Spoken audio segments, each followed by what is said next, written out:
Minister Dreeshen. How are you? Good. Yeah, no, sorry. You'd think after a year of COVID, I'd get better at doing Zooms. But yeah, no, great. And how have you been doing? Good. I'm so excited you got to join us for Coffee Shop Talk. It's been an interesting way to do extension this year. So yeah. And how has it been so far? Really good. We've been able to reach probably more people than ever before through video and through webinars and stuff, which has been really interesting. Been doing Wednesday night sessions where it's networking. So it's like 100 to 200 producers coming together every week to just talk, Oh, wow. Which is really cool. All across the province, or has it been It's been across the province, but we've actually got a bit of a global audience as well, which has been really cool, a lot different. Mainly Alberta. However, we have some people in the States, some people from Ireland, Australia logging in. So we're getting information kind of from all over the world, which is really cool. It's fun. Awesome. But yeah, so we'll make this kind of quick because I know that you're on a strict schedule. Yeah, no, and I apologize for being late, but yeah, at the exact same moment we were supposed to start, I had to go vote on property rights. So it's being in the legislature sometimes it's tough on schedules. Telling my manager, I can't imagine being scheduled in 15-minute increments. Yes, it's not fun. No. So with that being said, I was wondering, one of my first questions was kind of, how did you go from being a farm kid to being a politician? Like that's a pretty huge jump there. Yeah, well, I was a farm kid, but also a political nerd. So I took economics and political science at the U of A, and then actually interned in Ottawa and worked for the federal ag minister there for 8 years. And I always took my vacation to come home and farm. So I always kind of had my boots on the ground at the farm. But then running for politics myself in 2018 in opposition, and yeah, here it is. So it's been quite the last decade or so. That's incredible. Do you miss the farm?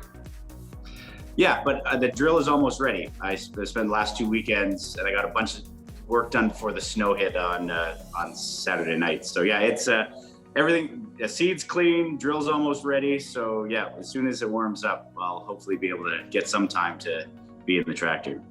I don't know how you have time to be in both places. It's not easy. Yeah. I can't imagine.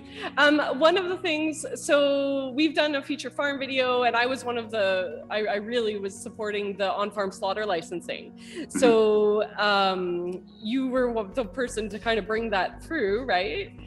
What did you feel was the reasoning behind that? Like, why the push for it?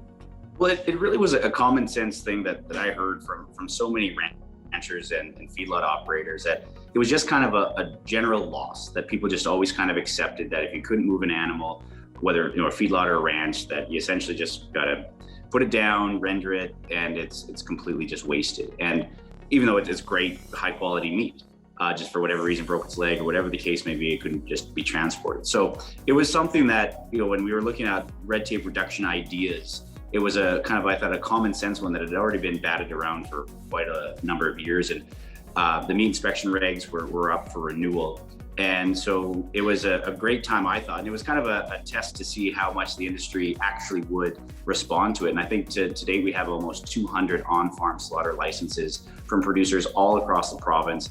And it really, depending on the size of the operation, it's thousands of dollars or tens of thousands of dollars of savings that you can just maximize the value of these animals rather than, again, it just being rendered for waste. So it's, I thought, a really good common sense type of change. And it's just great to see the cattle industry pick it up. That's amazing. I know for chickens especially, because Pigeon Lake is the nearest to us, and we're in Busby. I know I have friends up in Grand Prairie, and they were trucking their chickens all the way to Pigeon Lake to get processed, and that's just not, it doesn't make sense, and you can't make money off of that. So I know for chickens, it's really good. I think one of the questions that I have had from producers is, why a whole cow? Because I know the urban consumers are wondering, a lot of them don't have deep freezer space for an entire beef. So is there a reasoning behind the whole cow? Yeah, and I focused on cattle, but yeah, it's any livestock to be able to utilize that. And again, the whole cow, and also the metrics that we came up for how many chickens essentially, or how many animals, it was based on a weight of what we thought a typical household would consume in a year. And when it came to the whole animal, because even enshrined in legislation, there's sale of meat having to be as meat, classified as meat, having to be inspected. So not that the regulations found a way around that, but it's something that the regulations were able to say that if you're just selling an animal, essentially, that's not inspected, it's being used for human consumption, but it's the whole animal is being moved or being sold to a household. So really on the food safety aspect of it, if there's any traceability issues, rather than a whole bunch of cuts of meats going to tens or dozens of different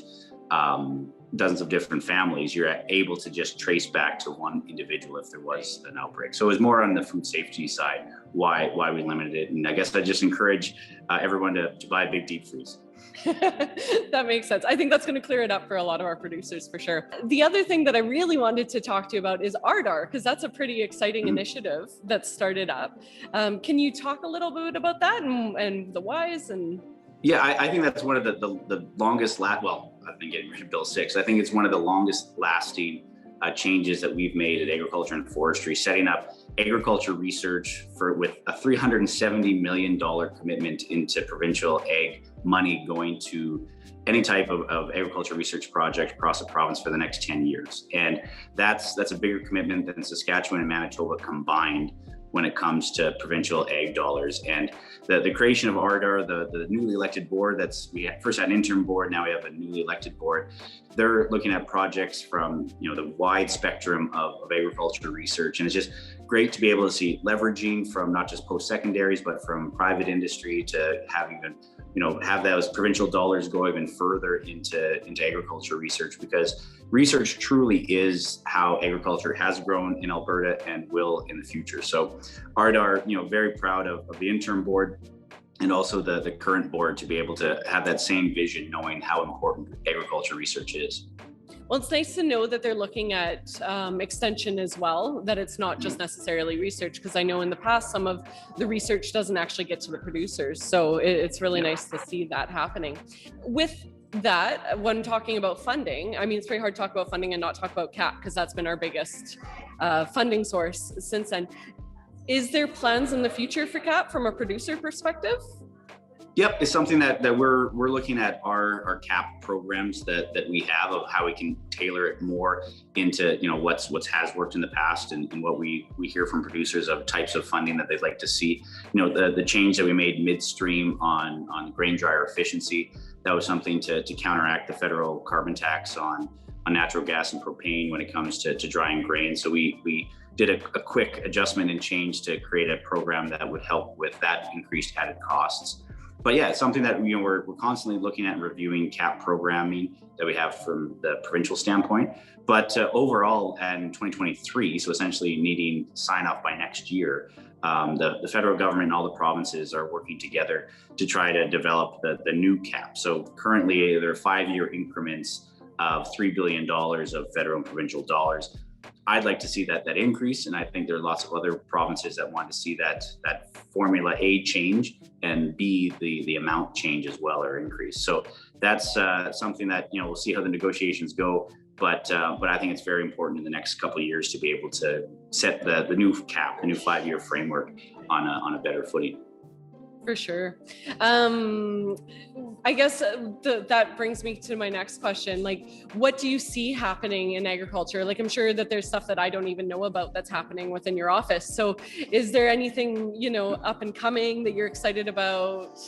We got some great policy guys that I think work around the clock to make sure we can advance the industry. But I think the biggest thing that kind of on the horizon that threatens agriculture isn't, an amazing new policy coming out from government. It's actually what governments can do to hurt the industry. And, we saw it with a neonicotinoid ban that the federal government was kicking around. They've now backtracked off of that. The $170, the 500% increase in carbon tax, or $170 a ton increase in carbon tax, when agriculture especially is such an energy intensive and trade exposed industry. To have our farmers and ranchers and producers have to pay that extra added input cost and yet still compete around the world. There's natural disadvantages that we have with cold winters, not being able to graze year round, not being able to have multiple crops in a year, but to add government regulatory hurdles on top of our already, climate and also distance to port issues that we just naturally have as, it really, as a country and a province, it just goes to show that farmers for centuries have been able to overcome the obvious issues that we have, but for governments to swoop in and to make more problems for our industry, for our ag industry, is something that I think we have to really stand up against as a province, and also for farmers and ranchers to be able to make sure that they can remain competitive. So is that one of your reasonings for the belief behind like the push for research? Because I mean, of course, as we find new ways to do things, we become a little more economical and can go. Yeah. Yeah, and value added is huge there too. That it's great to see the investment since the wheat board monopsony was taken down. That we're actually seeing more inland terminals. We're seeing more port infrastructure. We're seeing more on the grain side, more investments into the prairies especially, and to see that growth is fantastic and great, and the industry needed that. But we also have to be able to look at value-added processing as well. So we're not just sending high-velocity trains out to the port in bulk, that we can actually be shipping to the ports high-value products, whether that's flour or pasta or certain types of foodstuffs that are made from all the great high-quality products that we have here. That rather than shipping it out in raw form, we can actually manufacture and process it here, and then feed the world that way, versus just shipping it out as raw products. Yeah, that's fantastic. So any final thoughts or anything as we get ready to close up? Well, I just say, farmers and ranchers, it's obviously the snow went early this year and in a lot of places in the province, and a lot of folks are concerned about some drought predictions are really drier than normal year. But just, obviously I don't need to convince farmers and ranchers and producers to stick with it, but just know that, this government, obviously we've invested in agriculture, whether it's our $815 million irrigation expansion down in southern Alberta, which again will attract value-added processors and food processors down in the province. But, it's something that our $1.4 billion investment target to try to attract value added. We have an investment team within the department that's talking to not just global investors, but investors across the country and the province to, put your investment dollars here to build more value-added processing. So I think it's an exciting time to be in agriculture. We broke farm cash receipts in a lot of different sectors last year. Hopefully we can do it again this upcoming year, but it's an exciting sector to be in. And I just, hats off to our farmers and ranchers and producers for all the hard work that they do. That's awesome. I so appreciate your time and making time for us. I really want to thank you just for the support that you've had for the ARAs. And, just the fact that we have felt supported by your government. It's been great. Yeah, well, thank you for the opportunity. I appreciate your time today, and this is much better than being in the chamber voting on this. I'm sure. Thank you. Thanks, Minister Dreeshen. Yeah, take care. You too.